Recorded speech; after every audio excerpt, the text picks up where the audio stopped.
જાફરાબાદ પ્રાથમિક શાળાઓમાં પતંગનું વિતરણ કરવામાં આવ્યું। પતંગ જોઈને બાળકો ખુશખુશાલ થઈ ગયા। ઉત્તરાયણ આવે ને પતંગ યાદ આવે। પતંગની સાથે બાળકોને અંબરીશભાઈ ડેર પણ યાદ આવે।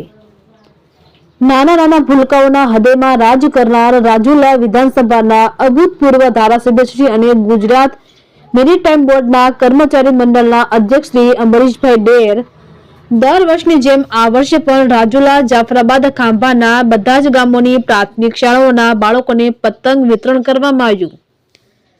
સાથોસાથ બાળકોને સૂચના પણ આપવામાં આવી। સવારે 9 વાગ્યા પછી પતંગ ચગાવવાનું અને સાંજે 5 સુધી જ પતંગ ચગાવી અને પક્ષીઓનું ધ્યાન રાખવાનો સંદેશ પણ પાઠવ્યો હતો। રિપોર્ટર જિગ્નેશ બારૈયા, જાફરાબાદ।